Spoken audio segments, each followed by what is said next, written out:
Good afternoon. This is my second video today. I made one for my grandson, but I discovered I can't send it without help. It's beat me because I've made it private because Jude's birthday today. I don't really want to publish that. So I've made him a video and his name is Jude. So I've used the Jude prayers and all sorts of things in it because he's big enough now to understand.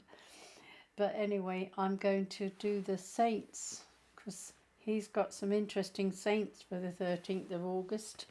So I'd have to let my son listen to that. And I don't know if he's old enough to hear the horrific stories of martyrdom and stuff like that. I don't know what they allow him to listen to and watch. So I didn't include any of the martyrs or the saints in his video. Let my son decide that. I don't know whether he would let him listen to the gory details or not, because there no doubt are some. So anyway, I'm going to just begin this afternoon. The mass readings went up last night, so I'm going to begin with Butlers, the saints, for the 13th of August. We're now in 2023. I think the time is about 14 minutes past 2 p.m. I hope you're having a great Sunday. In the name of the Father, and of the Son, and of the Holy Spirit. Amen. Angel of God, my guardian dear, to whom God's love entrusts me here, ever this day be at my side, to light and guard, to rule and guide. Amen. Holy Michael, Archangel, defend me in this day of battle. Be my safeguard against the wickedness and snares of the devil. May God rebuke him, I humbly pray. And do thou, Prince of the heavenly host, by the power of God, thrust down to hell Satan and all the wicked evil spirits who wander through the world for the ruin of souls. Amen. We have quite a few saints' names down. I'm not going to read them all out. I'll just start with the first one and continue through. I don't know whether you're familiar with these ones or not. Their names are all still old-fashioned. Excuse me. Just make sure I'm not going to get interrupted while I'm recording. I still have this bad cold. Okay.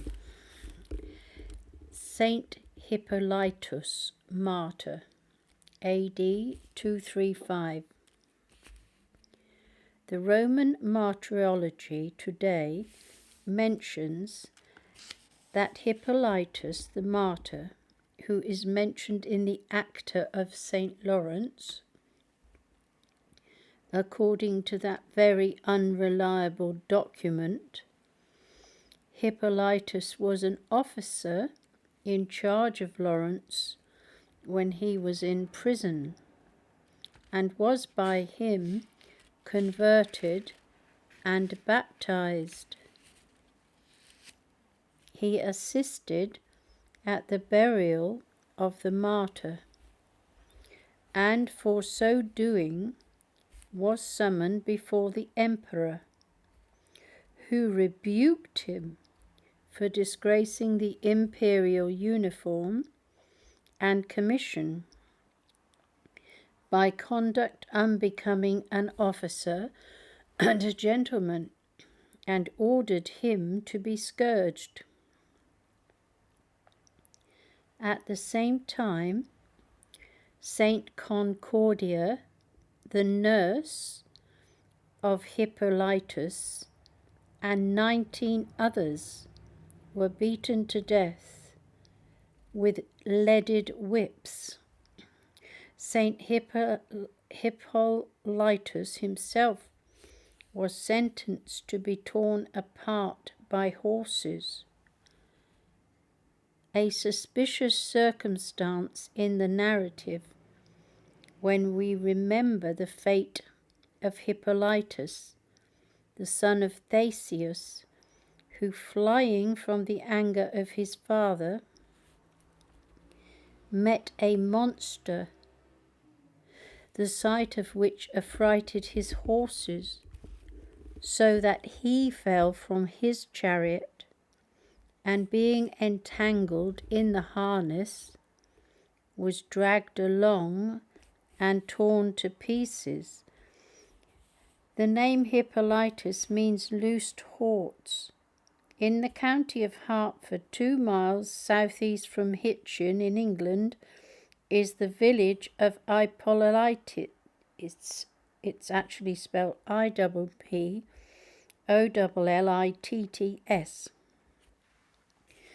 which takes its name from the parish church of Hippolytus.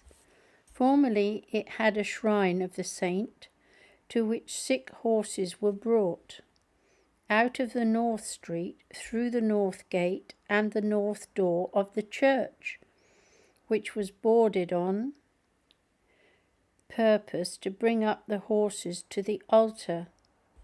Having regard to the story of the martyrdom and the significance of the name, it is natural that the saint should be looked on as a patron of horses and their riders. It's a bit interesting. So,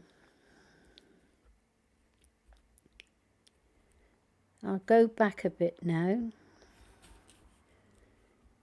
When we remember the fate of Hippolytus, son of Theseus, who, flying from the anger of his father, met a monster, the sight of which affrighted his horses, so that he fell from his chariot, and being entangled in the harness, was dragged along and torn to pieces. They took a pair of the most furious and unruly horses they could meet with, and tied a long rope between them, to which they fastened the martyr's feet. They sound so gruesome. The horses dragged him away furiously over ditches, briars, and rocks. The ground, trees, and stones were sprinkled with his blood, which the faithful that followed at a distance, weeping, dipped up with their kerchiefs, and they gathered together all the mangled parts of his flesh and limbs, which lay scattered about. This story would appear to be a romance, and the martyr Hippolytus, whose feast is kept by the church on this day, is probably a Roman priest who lived during the early part of the 3rd century. He was a man of great learning and the most important theological writer. He wrote in Greek in the early days of the Roman Church. He may have been a disciple of Saint Irenaeus, and Saint Jerome called him a most holy and eloquent man. Hippolytus censured Pope Saint Zephyrinus for being, in his opinion, not quick enough to detect and denounce heresy. And on the election of his successor, Saint Callistus I, he severed communion with the Roman Church and permitted himself to be set up in opposition to the Pope.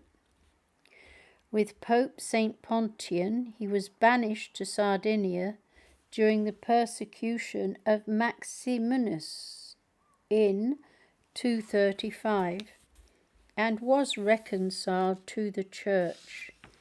He died a martyr by his sufferings on the unhealthy island, and his body was afterwards translated, which means moved, to the cemetery on the Via Tiburtina. Prudentius, who led astray by the inscription of Pope Saint Damasus over his grave, confuses this Hippolytus with another of that name, puts his martyrdom by wild horses at the mouth of the Tiber. In a hymn he testifies that as often as he had prayed at the tomb of St. Hippolytus for the remedy of his infirmities, whether of body or mind, he had always found relief. But he was indebted to Christ for this, because he gave to his martyr Hippolytus the power to obtain for him the divine succour. He says that not only the inhabitants of Rome, but many from remote countries resorted to this place to worship God, and that especially on the Martyrs' festival, on the IDES, 13th of August, people came thither to implore the divine mercy. In the morning they rush to greet him. All the youth worship. They come, they go till the setting of the sun. They press kisses on the shining metal of the inscription. They pour out spices. They bedew his tomb with tears. And when his feast day returns, what throngs are forced thither by their earnest zeal. The wide fields can scarce contain the joy of the people. It is further evidence of the great veneration which St. Hippolytus enjoyed that he is named in the canon of the Ambrosian Mass of Milan. In the year 1551 was dug up the cemetery of St. Hippolytus on the road to Tivoli.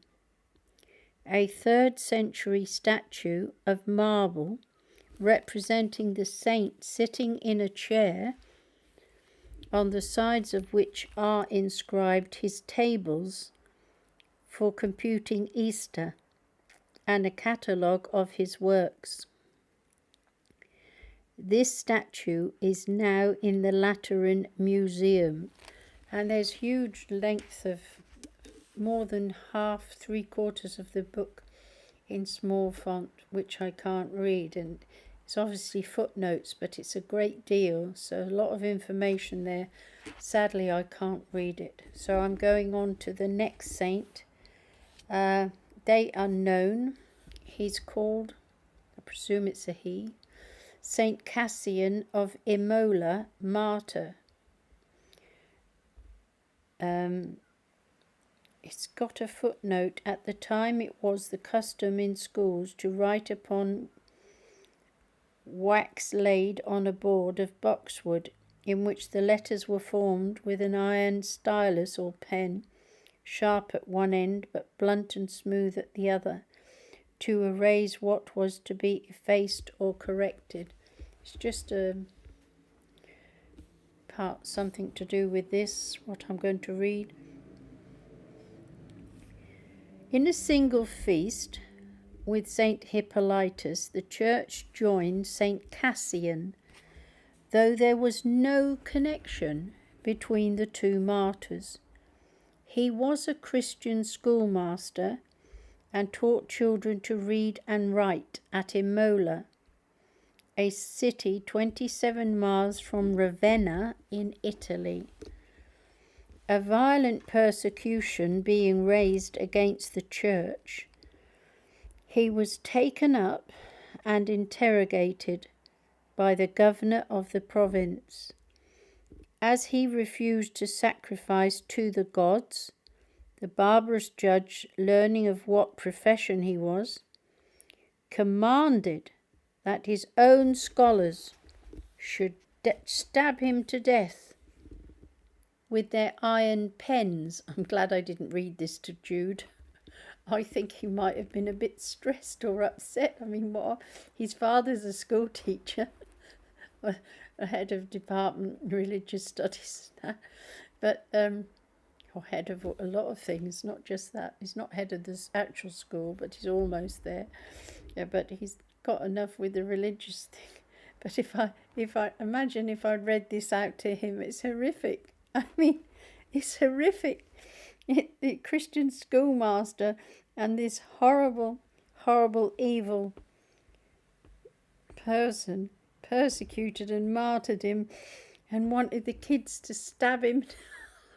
This is horrendous. I mean, I could have started the video and been stupid and read this, and I mean how awful that would have been. Oh, how dreadful. I don't think James will let him listen to this. A violent persecution. I mean, a school teacher, he commanded that his own scholars should stab him to death with their iron pens. So that's all they had in those. They obviously didn't have quills. They had iron, and they must have dipped them in some ink. Oh dear. It said further down here, that's why I read that out first. It's about this board of boxwood. Iron stylus pens, sharp at one end and blunt and smooth at the other. It worked for them. Oh my goodness me. So it gets worse. This story gets worse. So his own scholars would stab him to death with their iron pens, and then he was exposed naked in the midst of 200 boys, by whom, says the Roman martyrology, he had made himself disliked by teaching them. Some threw their tablets, pens and knives at his face and head, and others cut his flesh or stabbed him with their knives, and others pierced him with their pens, some only tearing the skin, and some penetrating more deeply, or making it their barbarous sport to cut letters out of his skin. Well, they weren't very nice schoolboys, were they? Covered with blood and wounded in every part of his body, he cheerfully bade the little fiends not to be afraid and to strike him with greater force, not meaning to encourage them in their sin, but to express the willingness he had to die for Christ. He was buried by the Christians at IMOLA. Prudentius tells us that in his journey to Rome, he visited this martyr's tomb and implored the divine mercy for the pardon of his sins. He describes a picture of the saint's martyrdom over the altar, representing his cruel death in the manner he has recorded it in verse. The Passio of the martyr printed in Mombritius Sanctorum seems merely to be a prose resetting of Prudentius' poem in Peristaphanon. The stylus prodding by schoolboys is probably a reminiscence of an incident in Apuleius, and bears a more suspicious resemblance to the torture of St. Mark of Arethusa, March 29. But the historical existence of the martyr of Imola, there can be no reasonable doubt. Oh, absolutely ghastly. I'm so glad that I didn't just record that for my grandson. He's not really old enough to hear anything as horrible as that. It's absolutely ghastly. I never knew of this saint or this story. I never heard of anything. How monstrous to encourage children. Well, if they're under say 21, there was no voting in them days, was there? Those days. They could be a child up to a bit older than what we do now. And of course they were more immature. But I mean, that's horrendous, that story, if you just think about it. I mean, fiendish was a good word, but I mean, it beggars belief, doesn't it, that some persecutor of the Christians could inspire and impose, and it didn't take much to persuade them, did it, to do something as ghastly and horrible as that. I mean, I've really read some stories in here, but that really takes a biscuit. So we'll continue with the next saint, and this is another strange name, but he's a bishop of Milan, AD 400. So that one had date unknown, Saint Cassian of Imola, martyr.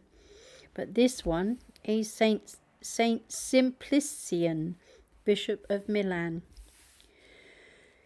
When a priest of the Roman Church of some age and corresponding experience, this Simplician was distinguished by the friendship of Saint Augustine, in whose life he played an important part.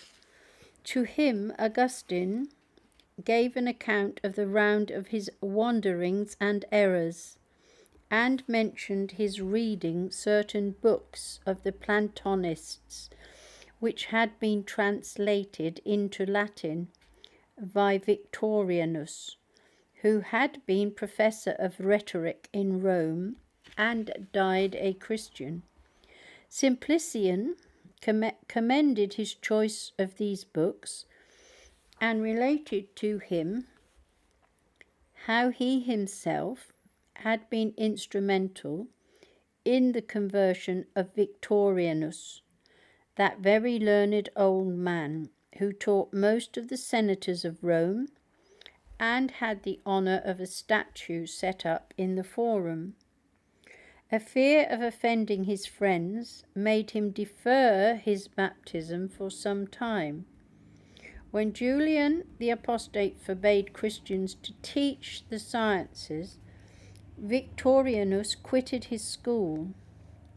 Augustine was strongly touched by so generous an example, and the influence of Saint Simplician and the example of Victorianus led him perceptibly nearer to his own conversion.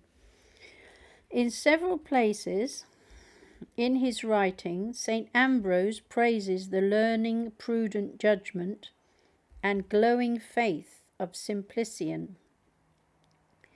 And when he was dying, overhearing someone suggest the priest as his successor, he cried out emphatically, "Simplician is old, but he is a good man." Simplician in fact succeeded to the see of Milan, but survived to govern it for only 3 years. Being troubled by certain difficulties found in St. Paul's epistle in the Hebrews, he referred them to St. Augustine. His work, Quaestiones Diversae and Simplicianum, was written in reply. One of the practices of St. Simplician and of St. Augustine was the wearing of a black leather belt on account of a vision said to have been experienced by St. Monica, to which Our Lady told her to wear such a one in her honour. This belt was adopted as part of the habit of the Augustinian friars. St. Simplician is named on August the 16th, that was my wedding anniversary in 1964, in the Roman Martyrology. But the friars just mentioned keep his feast on the 13th, which is today. Neither date is that of his death, which took place in May. So you wonder why sometimes they change the date of the saint's celebration feast from the day that they died. It's so odd when they do that sometimes. There is no early life of Simplician, but some later accounts with reference to Saints Ambrose and St. Augustine and a quotation from Anodius are found in Acta Sanctorum August. So it's just a matter of how the scribes muddle it up then. So continuing with another saint for this day. Excuse me, sorry. I have to have a drink. I can't get rid of this phlegm.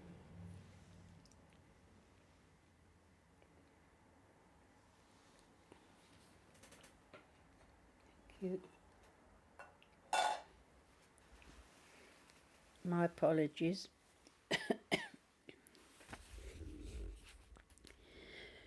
So, Saint Radegund, matron. Oh, it's a lady.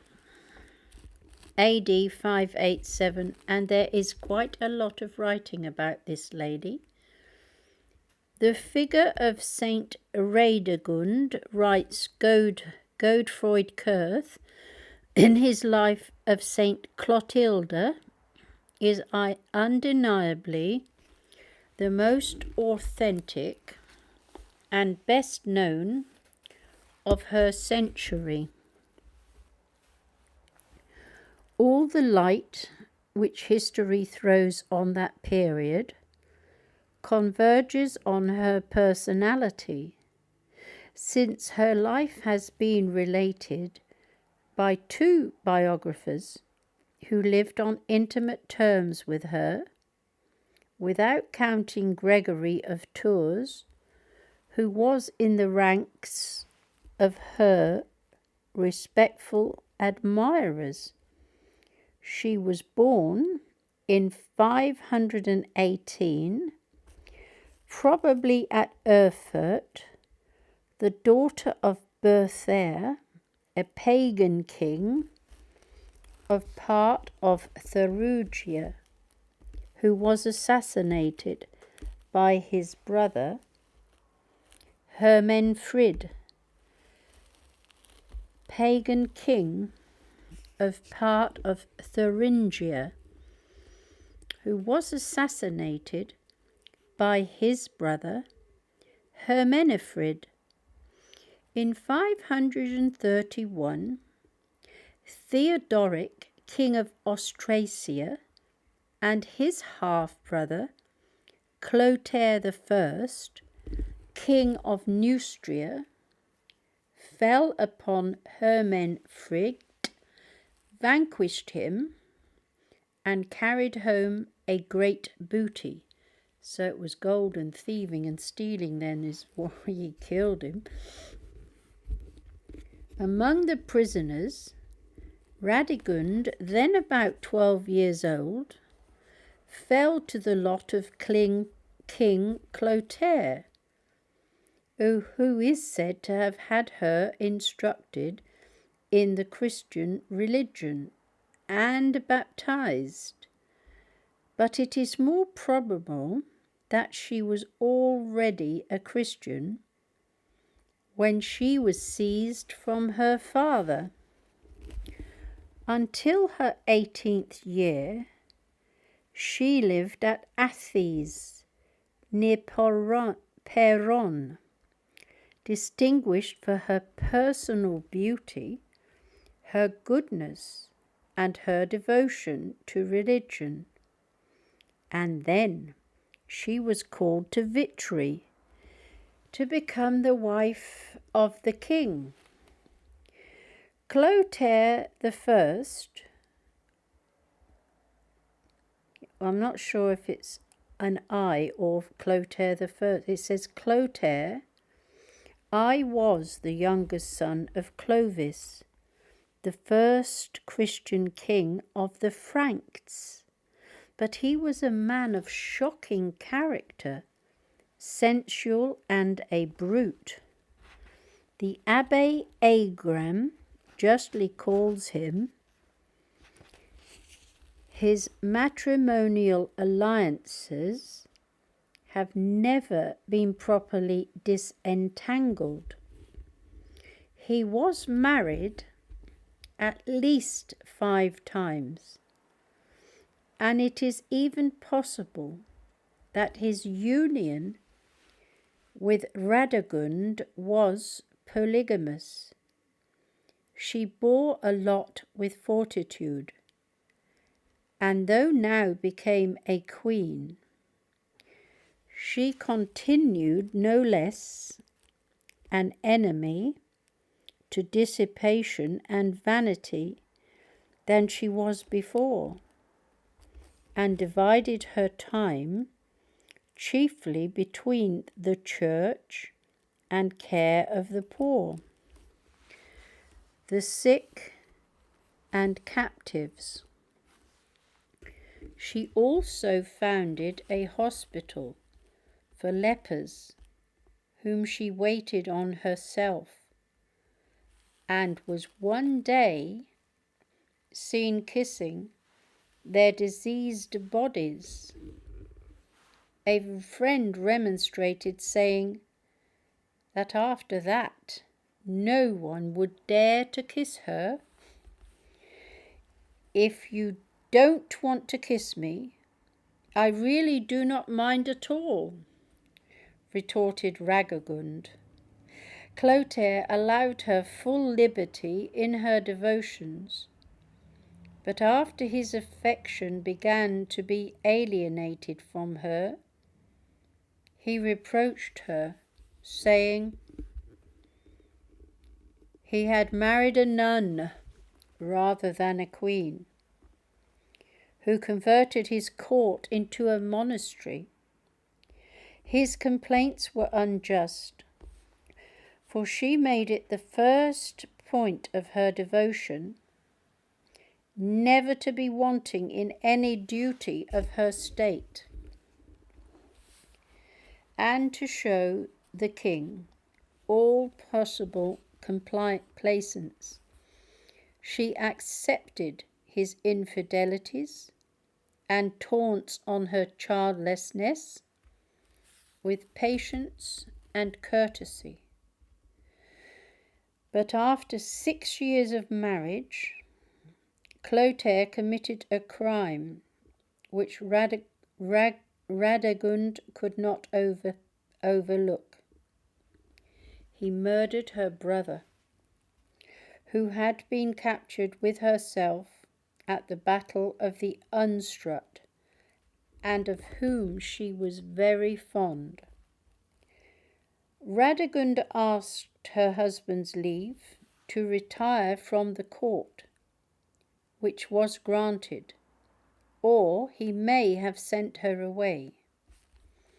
She went to Noyon and asked the bishop, Saint Medard, to give her the religious veil.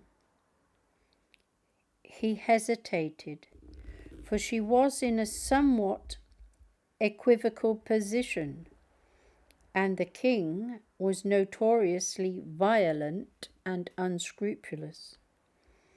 But when she appeared before him in church, dressed in a nun's habit, and charged him, "If you will not consecrate me, you fear man more than God, and he will ask you an account of my soul."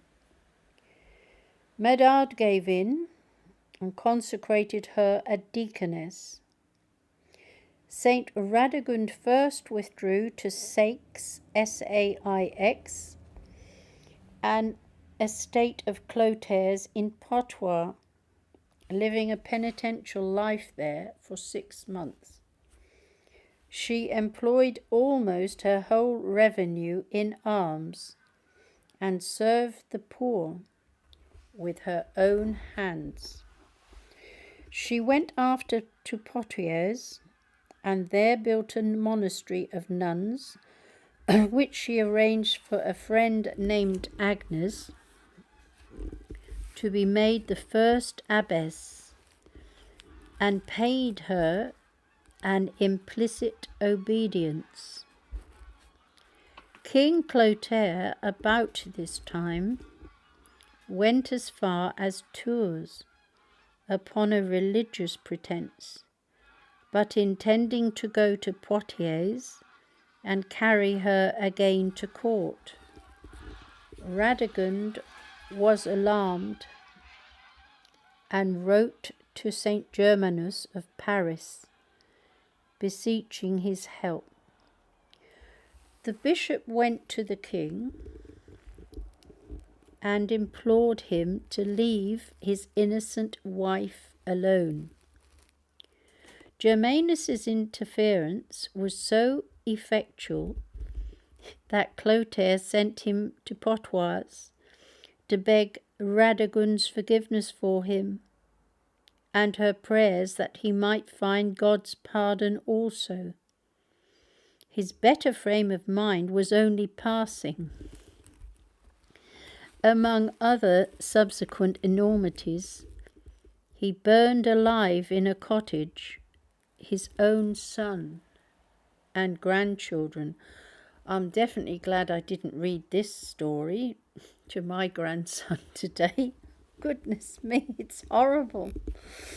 He is said to have died penitent, but it is not surprising to read that during his last illness he showed great alarm and disturbance of mind at the remembrance of his crimes. But he left St. Radegund in peace, and was even a benefactor of her monastery. This abbey, at first called St. Mary's, but afterwards Holy Cross, was one of the first double monasteries for men and women, and on this account was also one of the first to insist on a strict and permanent enclosure. The rule chosen was that of St. Caesarius of Arles, in accordance with which the nuns had to spend 2 hours every day in study, and Radegund herself knew some Latin.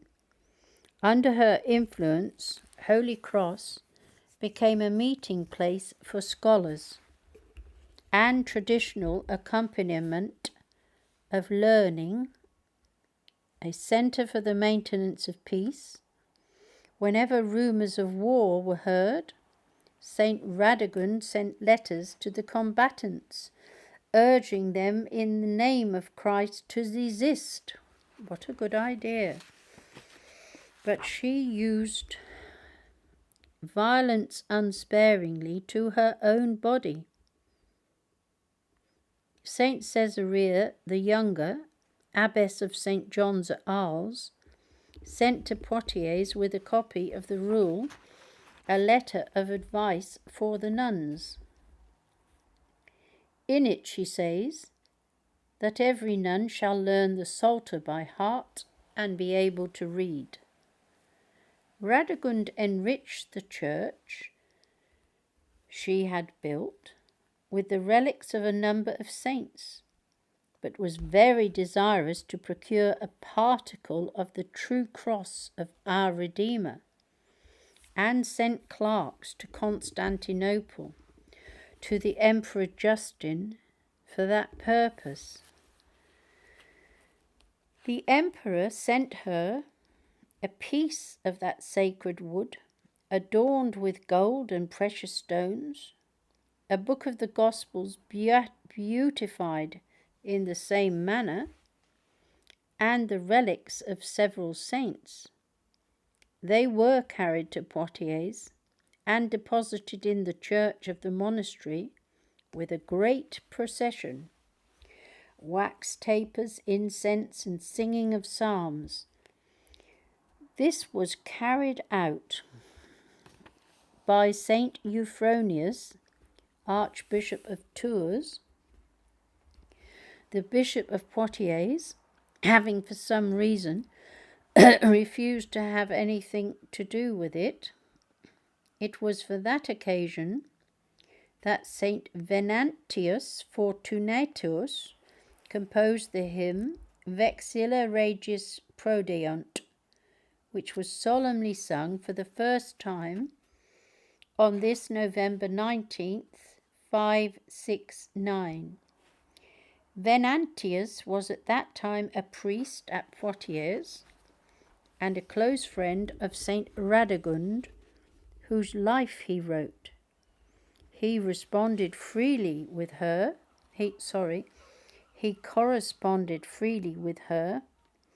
and the Abbess Agnes, writing letters to them in Latin verse about their austerities and their health, acknowledging gifts of food and sending in return flowers. Much of Radegund's last years was spent in complete seclusion, and she died peacefully On August the 13th, 587.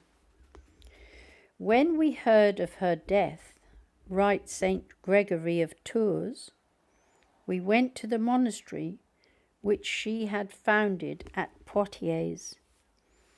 We found her lying in her coffin, her face shining with a brightness surpassing the beauty of lilies and roses. Around her stood nuns to the number of about 200, who, inspired by the words of the saint, led a perfect life within their cloister. In the world, many of them had belonged to senatorial families, and some of them were even of royal blood. The nun Baudonivia, who had been brought up by Saint Radegund and was present at her funeral, relates that during it a blind man recovered his sight, and other miracles were attributed to her both before and after death. On one occasion, she cured a sick nun, miraculously or not, by giving her a hot bath for 2 hours. Following St. Caesareus, she always insisted on the excellent practice of bathing, and when at Saix, S-A-I-X, when at Saix used to bath sick people twice a week, the Baudonivia wrote a biography of their holy foundress, not, as she says, to repeat those things which the apostolic Bishop Fortunatus wrote in his life of the Blessed One, but to record those which he, in his prolixity, passed over. Human eloquence, he had written, has in its astonishment but little power to show in what piety, self-denial, charity, sweetness, humility, uprightness, faith, and fervour Radegund lived. But in his own eloquence had done its best. Saint Radegund is named in the Roman martyrology, and her face is observed in many places. She is one of the 3 contitulars of the Cambridge College, commonly known as Jesus College. Oh, well, that's the end of Saint Radegund, but it's not the end of all the saints for this day. I've got Saint Maximus the Confessor. Oh, I've got to keep going. This is going to exhaust me. Not because it's physically uncomfortable, yes, but I'm having to lean over, which makes that worse. And the font is extremely small for I've got cataracts on my eyes. So this is a task that I'll offer up to the Lord, because it's actually physically painful, this by now. Because this is 43 minutes of been a very awkward position and not easy to read. This is not simple reading. It's hard for my eyes. I wish they made this in a bigger font. At least it doesn't worry me as much as if the Bible is not correct. That's why I needed the font bigger, and I got it in the end for the Bible. So I can't for this. I don't think because everyone who reads these are supposed to have great eyes, I think. So we're carrying on. This saint is an abbot. Hold on a moment. I've still got a cold. I do apologise. Oh dear, it's so bad. Saint Maximus the Confessor, an abbot, AD 662. Maximus is called the Confessor because of his labours and sufferings for the true faith. He was one of the foremost divines of the 7th century, a pillar of orthodoxy against the monothelite heresy, and a zealous supporter of the teaching authority of the Holy See. He was born about the year 580 and belonged to Constantinople. When he grew up, he was placed at the imperial court and became the principal secretary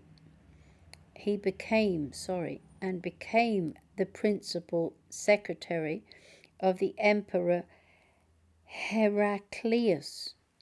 But after a time he resigned this post. It is likely that he was made uncomfortable by the emperor's support of what he recognized as heretical opinions, and became a monk at Chrysopolis, now known as Scutari.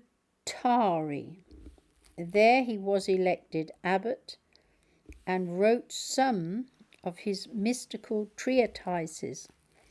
On the death in 638, Saint Sophronius, patriarch of Jerusalem, who had been a hermit and whom Maximus calls his master, father, and teacher, Maximus took his place as the champion of orthodoxy against the monothelism, the attribution of only one, a divine will to our Lord, of the Emperor Heraclius and his successor Constans II.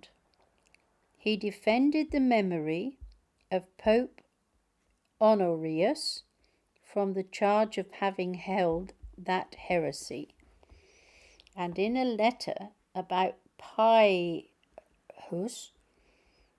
who had been exiled from the See of Constantinople, he says, if the Roman See recognizes Pius to be a heretic as well as a reprobate, it is quite clear that everyone who anathematizes those who have been condemned, Pius, anathematizes the See of Rome, that is the Catholic Church.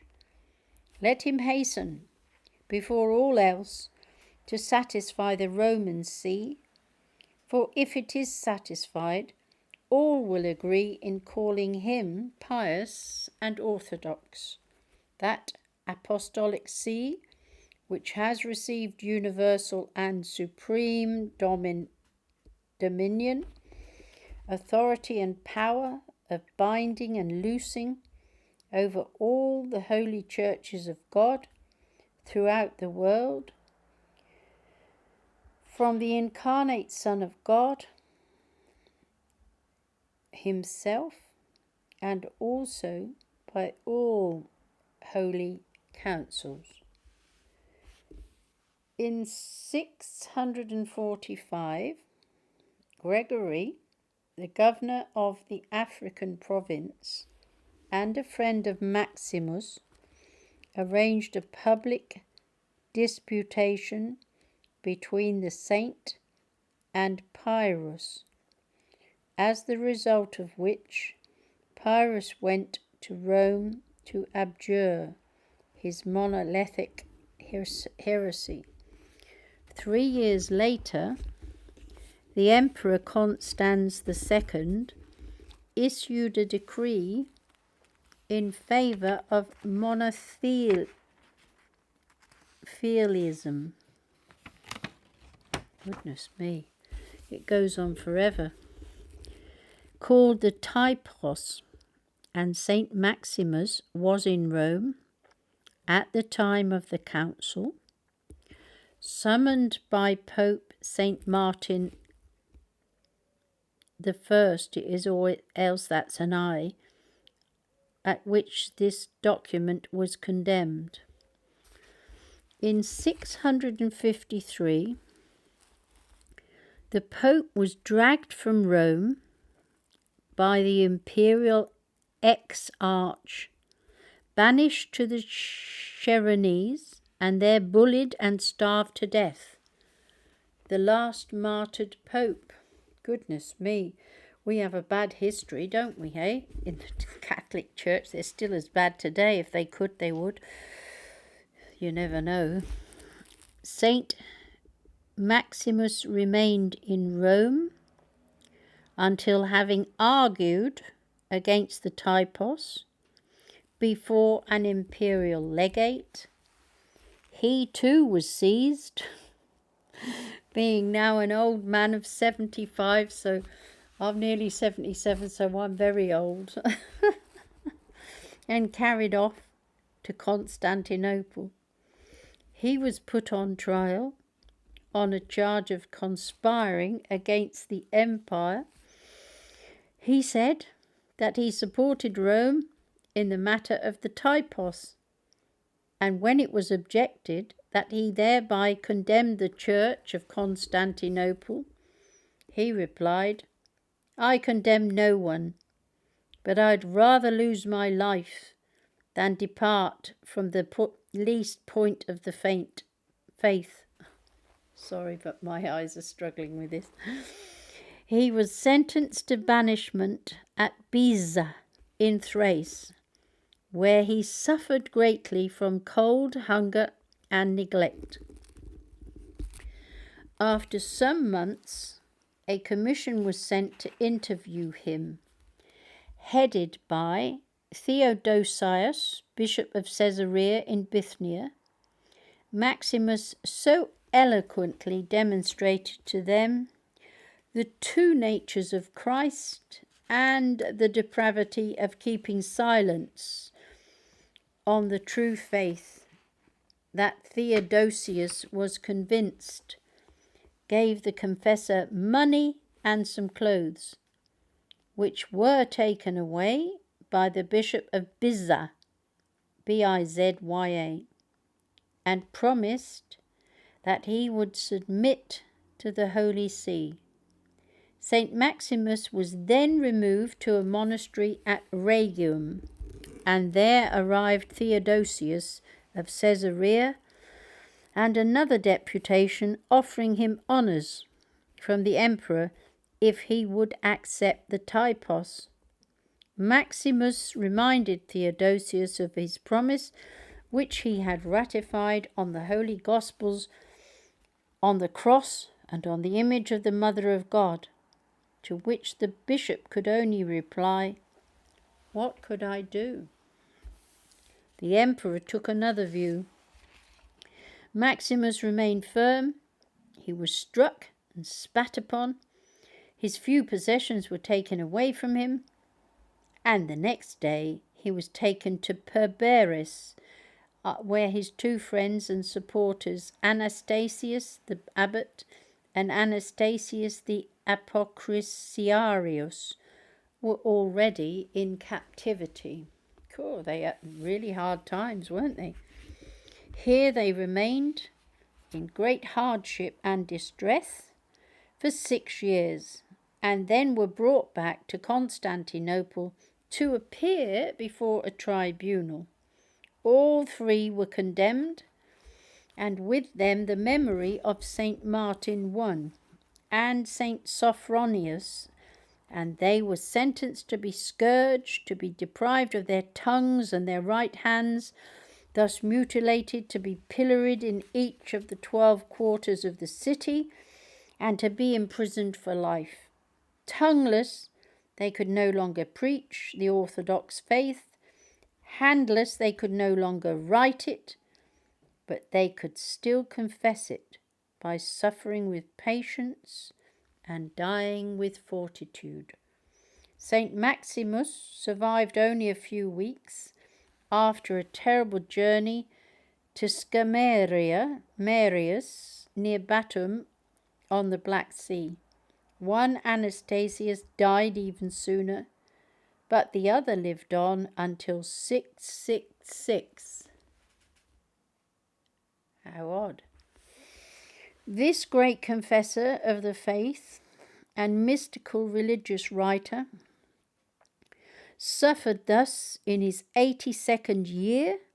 He left many writings, including allegorical commentaries on the scriptures and the works of Denis, the Areopagite, a dialogue on the spiritual life between two monks, and a Mystagogia, an explanation of liturgical symbolism.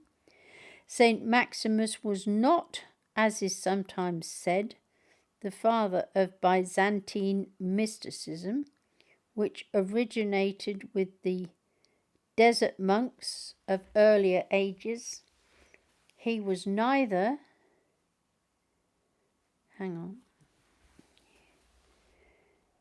he was rather its foremost exponent. The history of Saint Maximin is mainly derived from a Greek biography originally edited by Combifis, now accessible in Migni PG. I can't read the rest, it's too small. Sorry, I have this awful cold. I'm still in this Saint Maximus Confessor. I'm still in August the 13th. It's incredible how many saints they've put on this particular day. But these are small. WIGBERT. Saint WIGBERT, Abbot, AD 738. This WIGBERT was an Englishman who, despising the world in his youth, embraced a monastic state. In due course, Saint Boniface invited him to join in the labours of the conversion of the Germans and made him abbot of Fritzlar, a monastery 3 miles from Kassel, where one of his disciples was Saint Sturmy. Later he was transferred to Oderuff, which is in Thuringia, and he successfully formed and organised both these foundations himself, setting an impeccable example of monastic observance. When called out by duty, he spoke to no one on the road and made haste back to his monastery. His biographer speaks much of WIGBERT's virtues, miracles, and accomplishments, but tells us little of the events of his life. Towards its end, Saint Boniface gave him permission to return to Fritzlar, where he could live more quietly, to prepare himself for death. His last sickness could not make him mitigate the severity of his penances and fasts, and he died about the year 738. His body was translated, in other words, moved, to the monastery of Hersfeld by St. Lull in 780. This saint must not be confused with Saint WIGBERT, that is Wictbert, a disciple of Saint Egbert, who tried to evangelize the Frisians. This reminds me of cows, they do. At the end of the 7th century. I can't read the small font. I'm going to go on to the next saint for the 13th of... we're never ending, are we? 13th of August. This is Saint NERSES KLAIETSI. It's really strange. The NERSES is spelled NERSES and KLAIETSI. KLAIETSI, Katholikos of the Armenians, and the Kath is with a K, not a C. and it's KATHOLIKOS of the Armenians, AD 1173. This also, fortunately for me, is not very long, but it's long enough. Nurses called Shnohali the Gracious because of the beauty of his character and his writings, was born at Herkromkla in Cilicia, his mother being of the family of Gregory the Enlightener. He was educated by his uncle, the Catholicos Gregory II, who favoured the reunion of his church with Rome, and by a great Armenian doctor, Stephen Manuk. Nurses was ordained by his elder brother, the Catholicos Gregory III.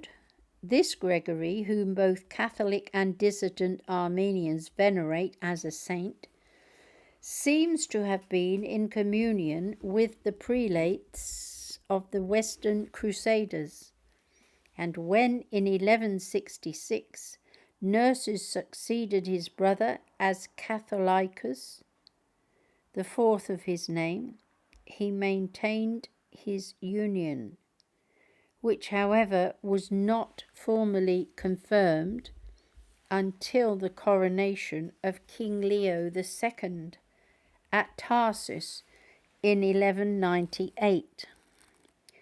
Nurses, moreover, worked for the reconciliation of the Orthodox Greeks, and writing to the Emperor Manuel Komnenos, he refers to the Pope as the first of all the archbishops and successor of the Apostle Peter.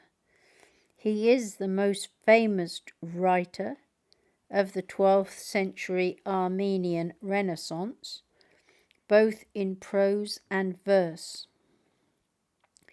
He wrote a book of short prayers for every hour of the day, poems on religious and historical subjects, and liturgical hymns, in one of which the Roman Church is apostrophized and is immovably built on the rock of Cephas, invincible by the gates of hell, and seal of the guardian of the gates of heaven. St. Nurses died on August 13th, 1173, but his feast is kept on the 3rd, and he is named in the great intercession of the Armenian Mass, both by Catholics and dissidents. I've still not finished. I've still got this cold. I am sorry.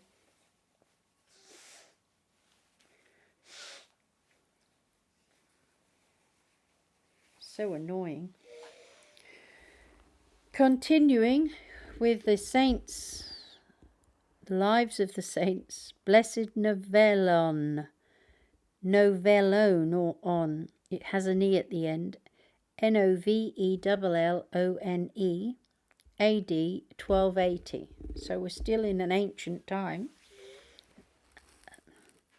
This is one of those who, from among the numerous lay people who in all ages and places live a life of heroic sanctity in the world, have been chosen by Almighty God to be withdrawn from their obscurity and raised to the altars of the Church. Novellone was a native of Feisna and by trade a shoemaker. He did not grow up in the fear of the Lord, and his godless life was in no way altered when he received the sacrament of matrimony. But at the age of 24, he had a serious illness. Fear of death opened his heart to grace. Okay. He resolved to amend his life and as an aid thereto, became a tertiary of St. Francis. Sorry, I'm in a lot of pain with my back. I'm going to try to press it backwards to see if it helps. It sometimes does. I had an accident in 2007, and as I've got older, the arthritis has set in, and I'm in constant pain. It's not good. So let me just continue now. I'm pressing my back so it doesn't hurt so much. Fear of death opened his heart to grace. He resolved to amend his life, and as an aid thereto, became a tertiary of St. Francis. He imposed mortifications on himself and gave all he could to the poor, went on pilgrimage to Rome, and then, barefooted, to Compostela, scourging himself as he went, but now he had much to suffer from.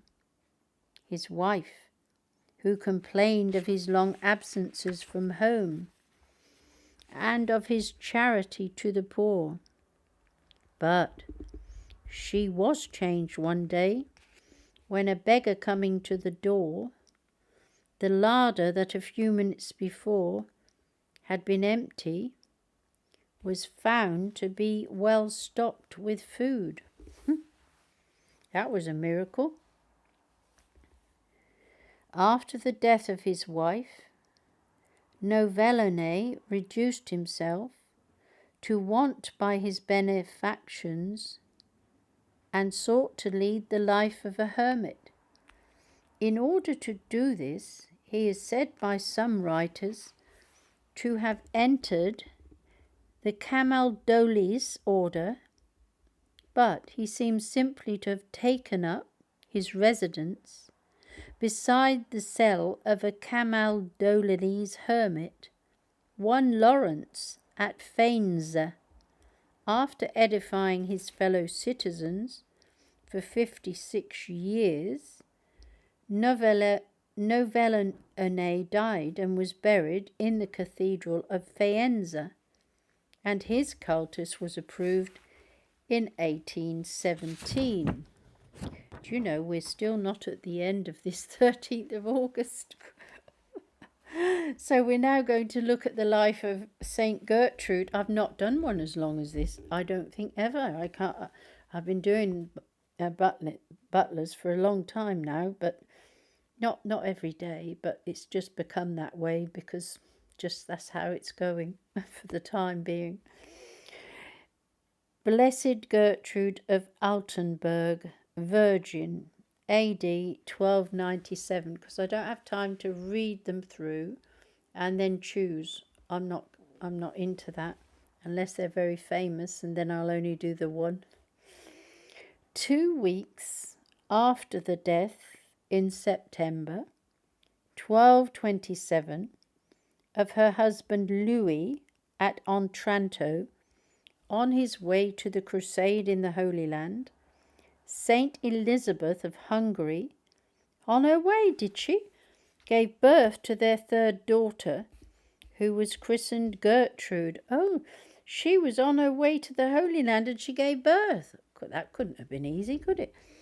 Before his departure, Blessed Louis had agreed with his wife that their coming child should be dedicated to the service of God as a thank offering for their years of happiness together. If a girl, with the Premonstratensian canonesses at Altenberg, near Wetzlar, Friar Conrad of Marburg, under whose direction the Landgravine had put herself, and who ruled her rigorously, insisted that this should be done when the child was still short of 2 years old. And to Altenberg the baby Gertrude was taken. So she was taken from her mother. Oh, how sad. when she grew up with nuns. She elected to ratify the wish her parents, by then both dead, she was received into the community, and by the age of 22 was abbess. Well, she'd been there 20 years anyway, hadn't she? Following in the footsteps of her mother, she expended the inheritance she received from her uncle on building a new church for her monastery and an almshouse for the poor. The conduct of the last she made her own personal business at a time when abbesses, especially royal abbesses, tended to be very great ladies indeed. She was in her works and mortifications indistinguishable from the other nuns. During the 7th Crusade, Blessed Gertrude, in memory of her father's chivalry, took the cross on behalf of herself and her community, not indeed with the obligation of going to the Holy Land, but binding themselves to support it unwearyingly by their prayers and penances. She also obtained permission for the celebration of the feast of Corpus Christi in her monastery. This was in 1270, and she was, in consequence, one of the first to introduce it into Germany. When Dietrich the Dominican was writing his Vita of St. Elizabeth of Hungary in 1289, he noted that her daughter, the Abbess Gertrude, was still living, and she lived on for another 8 years, dying in the 50th year of her abbacy. That's the end of her story, but there are all sorts of people, were holy people in those days. I think the modern kings and queens just... no comment. No comment about... I know God wants them to be there, but I wish they gave him what he's due. Blessed John of Alvernia, AD 1322. This is the next saint for the 13th of August. Sorry, to get rid of this cold. This John is sometimes called of Fermo in the Marches, where he was born in 1259, but usually of Alvernia, because he lived for many years and died on the mountain of Laverna. In 1272, desire for a life of greater perfection caused him to join the Friars Minor, and after his profession he was sent to Laverna, where St. Francis had received the stigmata. Here he lived in a cell formed in a cave in the mountainside, sleeping only a few hours, and then on the bare ground with a stone for pillow. In this solitude of penance and contemplation, he spent some years, and frequent ecstasies and visions of our Lord and of the saints are recorded of him. One All Souls' Day, while offering Mass, he saw numberless souls released from purgatory and for a space of 3 months he was conscious of the habitual presence of his guardian angel who conversed with him.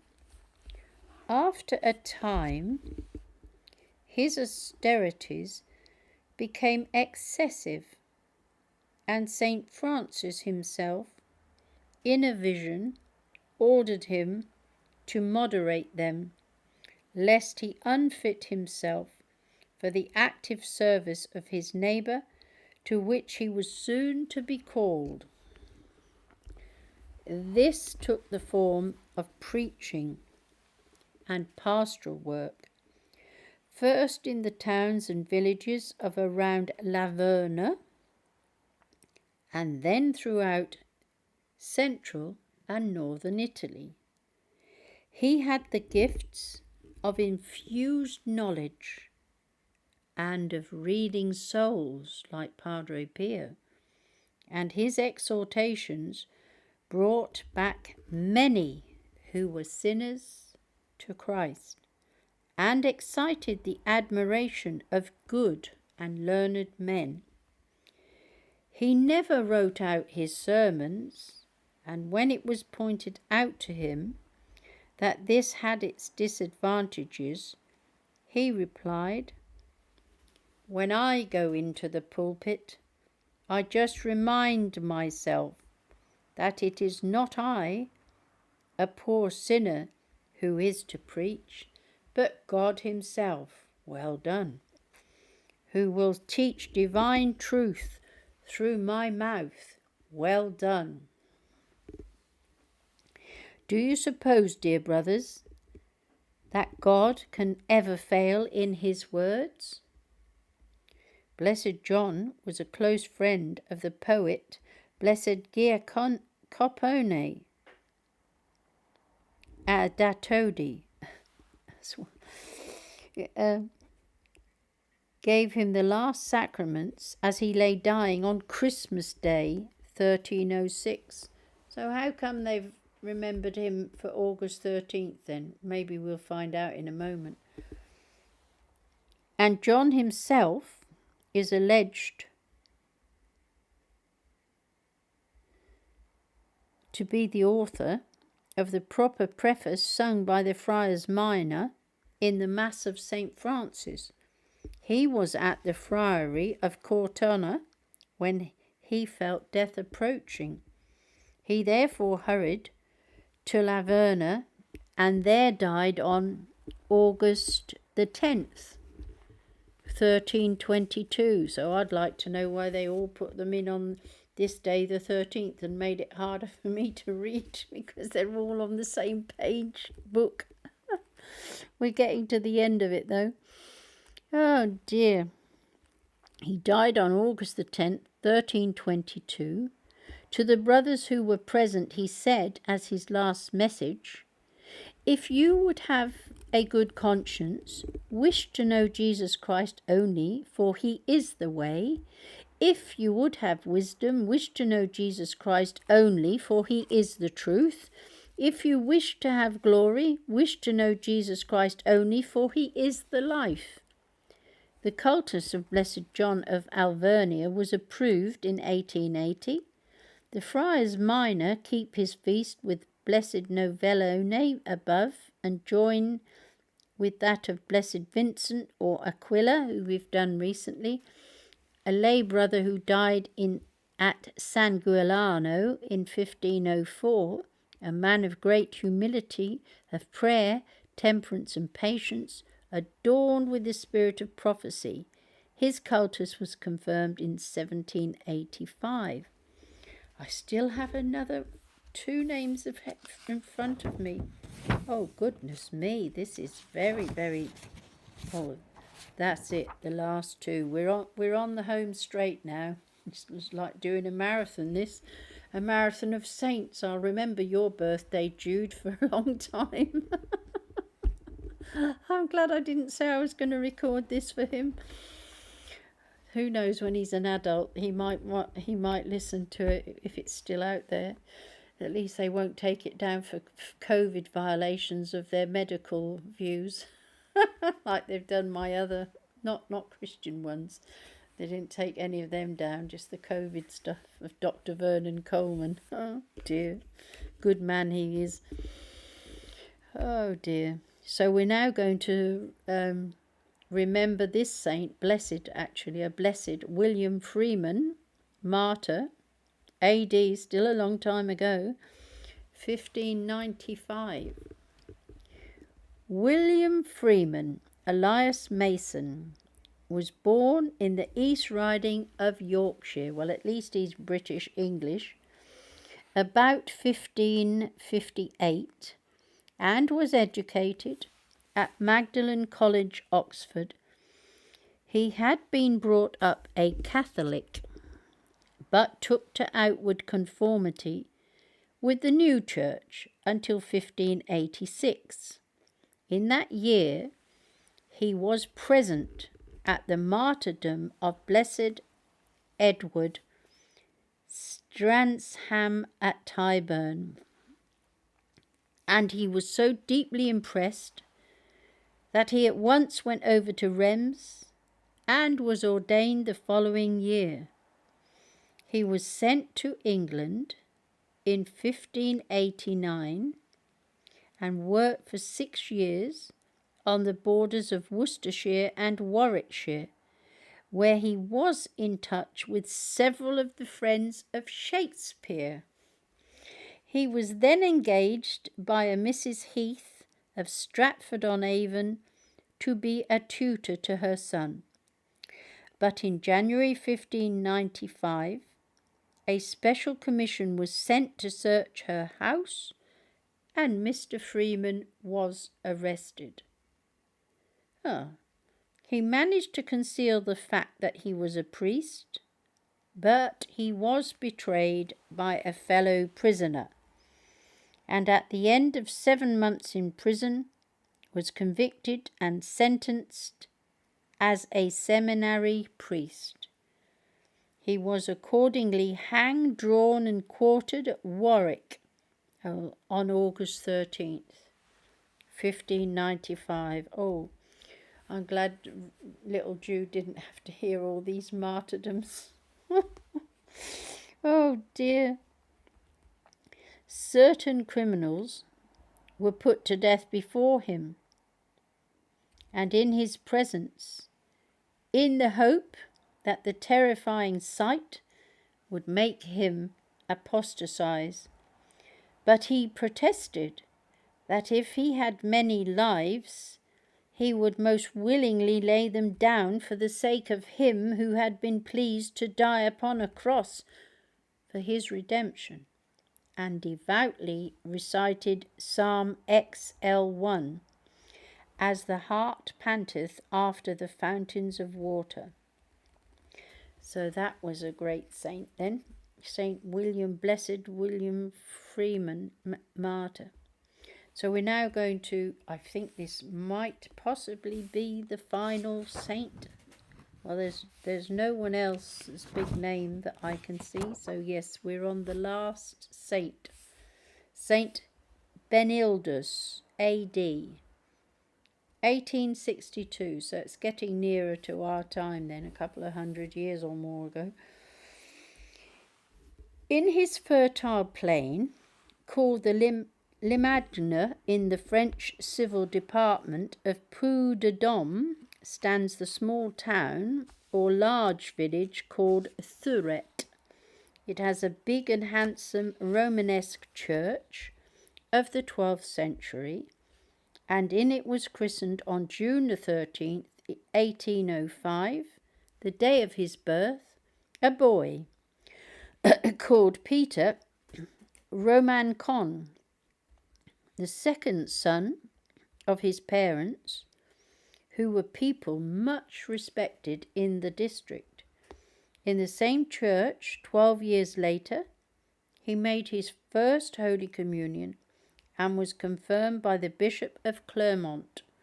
But long before this, when he was 6, the child had begun to attend local school and to show a notable spiritual and intellectual intelligence, One day, when he was in Clermont with his father, Peter's attention was caught by a black-habited religious who passed them with flowing cloak. The boy asked who he was and what he did, and was told that one of the congregation, called the Brothers of the Christian Schools, who had been founded at Reims in 1684 by St. John Baptist de la Salle for the free education of boys, especially the sons of poor parents. The idea struck young Peter and stuck in his head, and he told his parents that he wanted to be one of these brothers. He was shy about it at first, but got quite insistent. His parents neither encouraged nor discouraged him. But when the brothers opened a school at Riom, they sent him there to finish his schooling.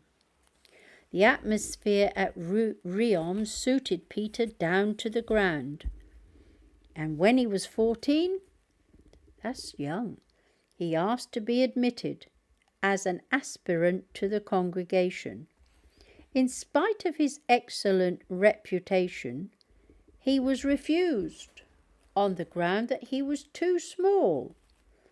So he waited patiently and prayerfully for 2 years until he had grown bigger, and then he tried again, this time successfully.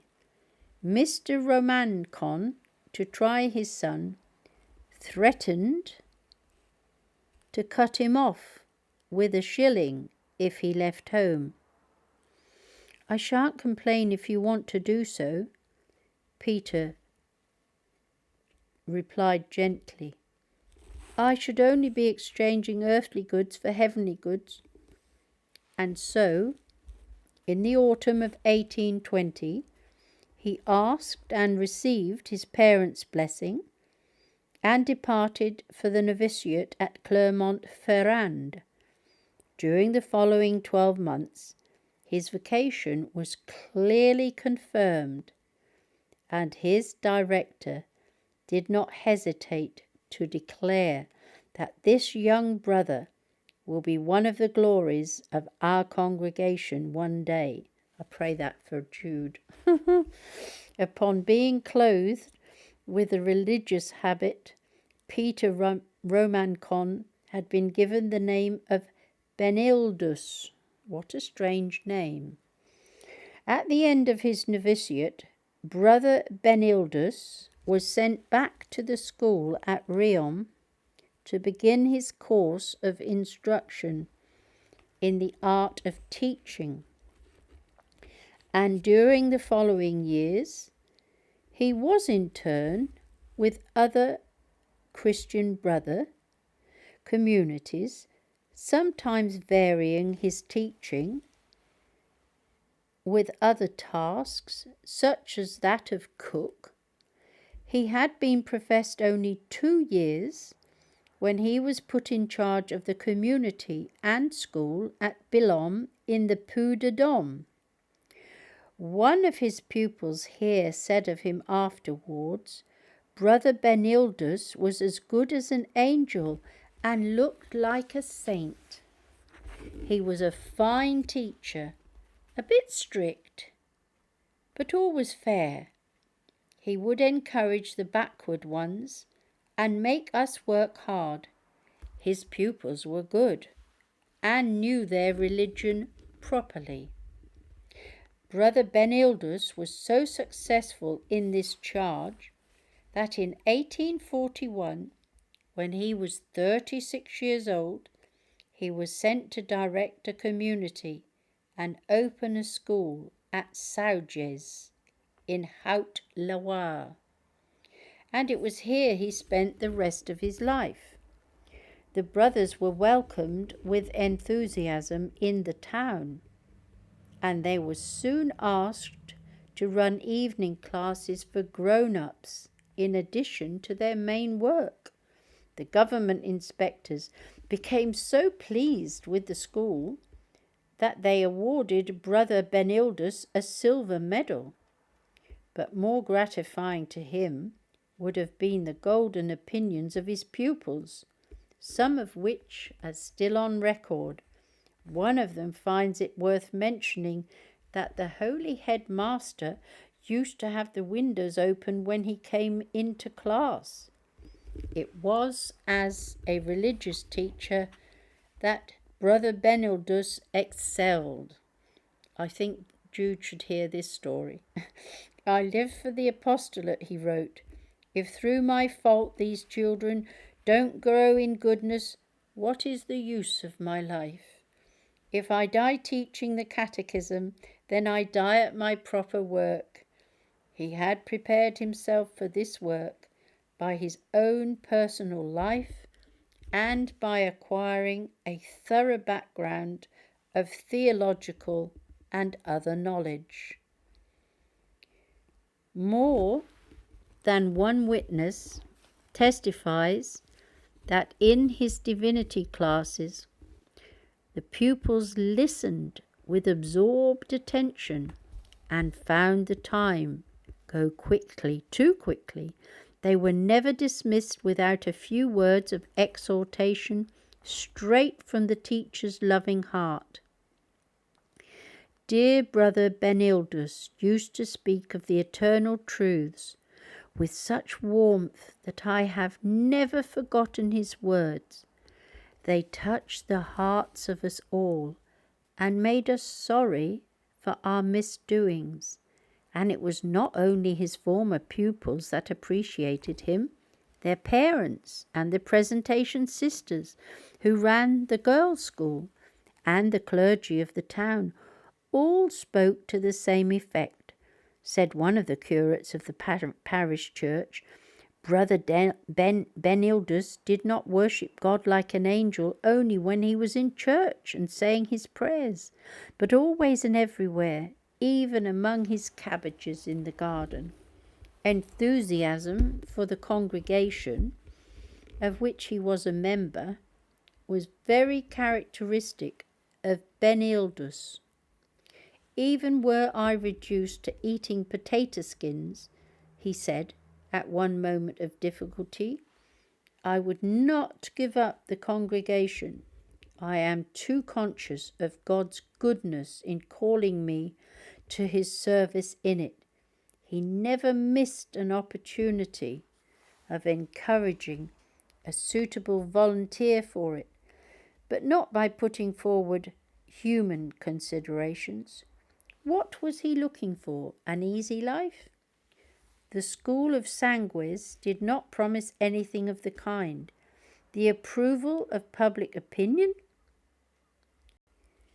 The brother's life was retired and hidden, but if he wanted personal sanctification and work for our Lord that was humble but useful, hard but worth doing, then a priest who visited the mother house of the Brothers of the Christian Schools in Paris 5 years after the death of Brother Benildus found there 32 novices from the Sangues neighbourhood, nearly all of them former pupils of Benildus. In 1855, Brother Benildus wrote to one of his colleagues that, I have got a complaint that at present hardly allows me to leave my bed. I am very tired, worn out, and almost unable to speak. I expect the end daily. But it was not till 6 years later that he was finally struck down by a painful and serious rheumatic disease. His superiors sent him several times to take the water at Bagnol-les-Bains, where the parish priest said his visits were as good as a mission to his flock. But in January 1862, it was apparent that the end was not far off.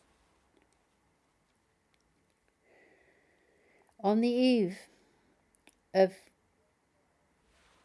Trinity Sunday, he insisted on getting up to prepare the chapel for the annual renewal of vows. On the following day, he took a last farewell of his pupils. "Boys," he said, "I know that you're praying for me, and I thank you. But your prayers are not going to make me get well. God is calling me. And if he is merciful to me, be sure that I will pray for you in heaven." About July the 30th, he struggled into the chapel again. "This is the last time," he said to his companions. "Soon you will be carrying me in." A fortnight later, on August 13th, 1862, Brother Benildus died, surrounded by his brethren. The funeral was on the Feast of the Assumption. The parish church of Sauguz is large, but on that day it was filled to overflowing. From the moments of burial, the humble brother's grave was a place of pilgrimage, and when in 1884 a new memorial stone was set over it, the inscription was "Décédé en odeur de sainteté." There were some who demurred at this, but the former parish priest, Canon Ravera, was not one of them. "It won't be surprising if one day the church raising him to her altars," he said. And he was right. In 1890, the process was begun at Le Pou, which in 1968 culminated in Rome in the canonization of Blessed Benildus Romancon. The writer has been unable to trace any saint of this unusual name, but there was a woman martyr under the Moors at Cordova mentioned in the Roman martyrology on June 15th called Benildus. Well, they did give him that name, but obviously he had his own name, so maybe they used that name. Anyway, I'm sorry it's gone on so long. It's gone on to 1 hour 37 minutes and so many seconds. Oh, Saint Marcellus. I had a sister Marcella teach me, but this was Marcellus. Okay, God bless you all. Thank you so much for listening. I'm sending you God's peace in abundance, and may you always be happy and joyful in the Lord. And I'm glad I didn't do all of those scary, awful martyrs stories for a young child. But the last one, now that's different. He could be another Saint Benildus if he wants to become a teacher or something. A teacher of the catechism or schooling or whatever. All right, God bless you all. Enjoy the rest of your Sunday. And that's quite exhausted me. I think I'll have to take a break now. God bless. Bye-bye.